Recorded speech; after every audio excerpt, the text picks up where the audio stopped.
In this episode, I'm going to teach you one simple Tai Chi exercise that will drive out colds and flus this season. So if you want to save money on your doctor bills this winter, stick around.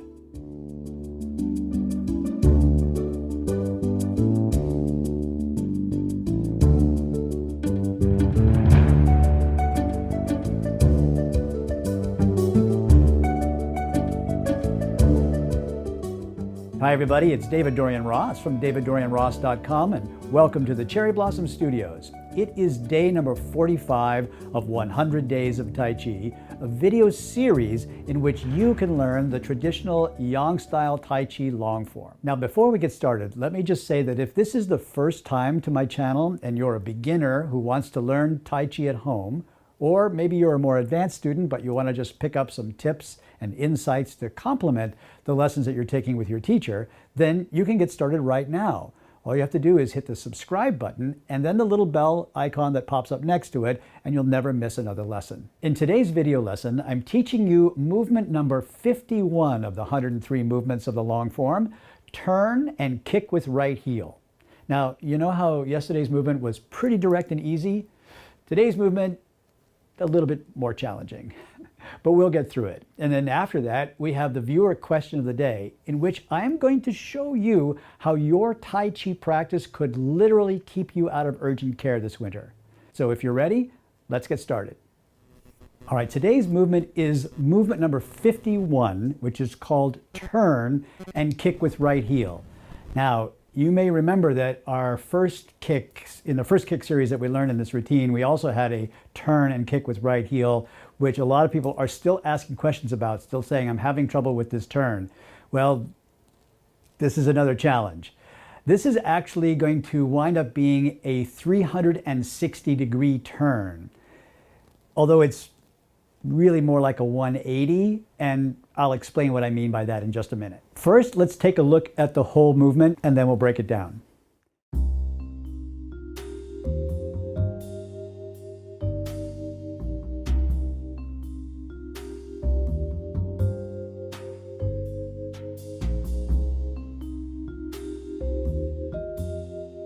That's turn and kick with right heel. So first things first, let's break down the footwork here. So the footwork is very interesting. You know, I'm starting out with the kick in the left foot, and then the left knee bends.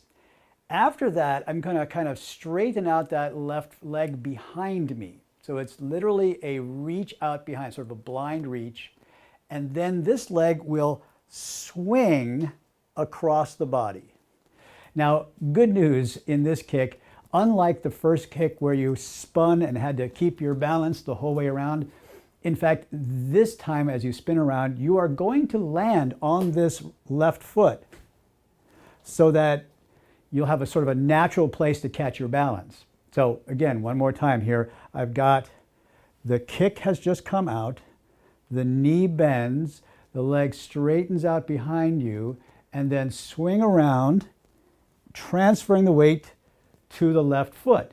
Now that I'm on the left foot, the right knee comes up and the right heel kicks. Now let's take a look at what the hands are doing. Now the hands are actually very simple. So they are extended at the end of the first kick with left heel, right? And then they actually don't do much of anything. They stay there as the foot comes in. They stay in the same position as the left foot reaches behind. They stay in the same position as I spin around, right? As I spin around. And then the right hand only folds in to cross behind the left. So in other words, the left hand has maintained a ward-off arm the whole way around. They're both ward-off arms as we begin the spin, turn, turn, turn, turn, turn, turn, turn, turn, turn, turn, turn, and then the left hand stays where it is, the right hand crosses behind it, and then once again, the palms turn out and they open like the swinging doors for the kick. Now, linking the hands and the feet together is the torso, and the body is involved in this spin.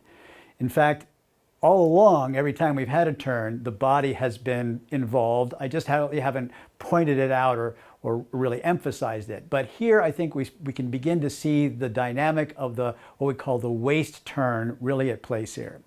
So as I turn this leg across the body, and this is going to come up for you as you try to keep your balance. If you try to do this whole thing by cranking this leg around, hoping that the momentum of this leg will drag you somehow, you're actually thinking about the dynamics, the body mechanics backwards. So the leg is going to follow the waist and hips. So the leg comes in, so the waist and hips turning around. And that waist and hip movement is so contained within the cylinder of your body that it's actually a fairly quick spin. From the point of view of physics, my foot way out here, farther away from my center, is moving more slowly and therefore a little bit more awkwardly. But the waist, the center point right here, the center of gravity, is moving quite fast all the way around. And before you know it, you'll be turned. And by the way, you only have to turn 180. So my body is facing front when I begin, and it's facing back when I end. Now let's take a look at how we get from the previous movement, kick with left heel, into this new movement. In fact, let's sort of put the two together as a mini combination. If you remember, we started off with box both ears.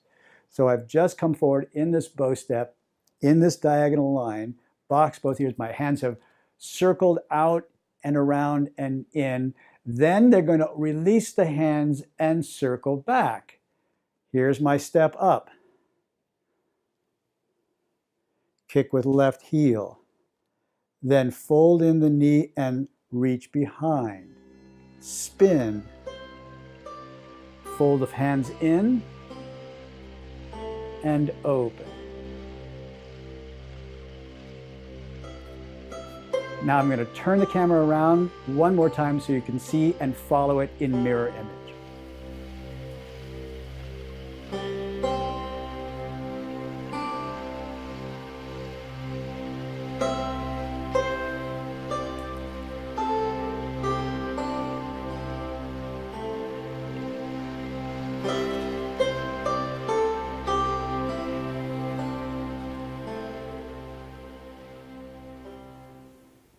And there you have it, movement number 51, turn and kick with right heel.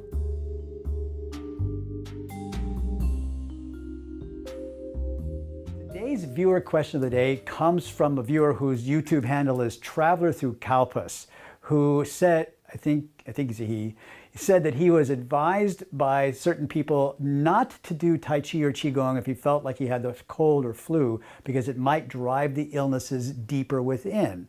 He says, is this true? Should I avoid doing Tai Chi until the sniffles all go away? Well, first of all, I think it may go without saying, but it's really important to remember that I am not a doctor. And if you need medical advice, you should talk to your own personal physician. And very important, you should never change or stop any medications that you might be on without talking to your doctor. Now, having said that, there is actually a lot of medical research that supports the traditional Tai Chi notion that doing Tai Chi or Qigong could actually be the best thing that you could possibly do for colds and flu. In 2007, a study done at the UCLA Center for Psychoneuroimmunology found that Tai Chi practice doubled the effectiveness of vaccines like the flu vaccine. And the doctor in charge of that study said that he felt that Tai Chi practice may in fact make half the amount of flu vaccine last twice as long. This simple exercise is called bouncing on the toes 7 times to drive away all illnesses. It's actually a Qigong exercise, not a Tai Chi exercise. I kind of lied a little bit there, but I hope that you forgive me for that. This actually comes from a very popular traditional Qigong routine known as the 8 Pieces of Brocade. And no kidding, whenever I feel anything coming on, sniffles, stomach, whatever, I immediately do this exercise, and I promise you, I almost never ever get sick. And it's literally called bouncing the toes 7 times to drive away all illnesses. So with a name like that, it's gotta work. Here's what you do. Stand with your feet together and your hands relaxed by your sides. Now, this movement, this exercise depends upon really totally relaxing the whole body and maintaining an upright posture. With an inhalation, I'm going to come up on my toes and sort of slowly bounce 7 times. 1, 2, 3, 4, 5, 6, 7, and hold for a sec, and then just drop right down on the heels. Now, if you're in an upright posture, this is a completely benign exercise to do. I would check with your physician if you have arthritis or if you've got a bone spur in your heel or something like that. But I've taught this to literally thousands, I don't know, maybe tens of thousands of students over the course of my career, and I've never had one person come back and say that there was a problem with this exercise. And over and over and over again, people come back and say, yes, it really works. Let's try it one more time. Ready? Breathe in. And it's 1, 2, 3, 4, 5, 6, hold 7, drop. When you drop, your whole body should just go, right? The theory is that it shakes loose all of the old stuck chi in your body, the thing that is, making the cold and flu happen, and then dropping it down out of you into the earth. That's the theory anyway. One more time. Breathe in, and 1, 2, 3, 4, 5, 6, 7, and drop. Boom. I just put that boom in there just for you. You don't have to say that. All right, there it is. Bouncing the toes 7 times to drive away all illnesses. Here's the thing. If you're not totally convinced about the immune boosting properties of Tai Chi and Qigong, at least it couldn't hurt. Traveler through Kalpas, thank you for that really awesome question. I hope that this answer helped you. Now, if you've got a question about Tai Chi moves or grooves or principles and philosophy, or about the inner energy known as Qi, please share. Write your question in the comment section below there. I promise I'm going to answer all the questions and maybe even use your question in one of the video lessons. Now, I have a question for you. Question of the day for you guys. What is the strangest remedy that you've ever heard of for curing the cold and flu? And as a bonus, what's the strangest remedy that you've ever tried to get rid of the cold and flu? Write your answer down in the comment section below, because I'd love to see what you come up with. Well, that's all the time I have today. I hope you enjoyed this lesson. If you did, would you mind terribly hitting the thumbs up button down below? And if this is your first time here and you want to start learning Tai Chi at home, I'd love to have you just hit that subscribe button so that I can continue to share these lessons with you. And last but not least, thank you very, very much for giving me the opportunity to share my Tai Chi with you. I really appreciate that. Be well, be wise, be wonderful, and I'll see you in tomorrow's lesson.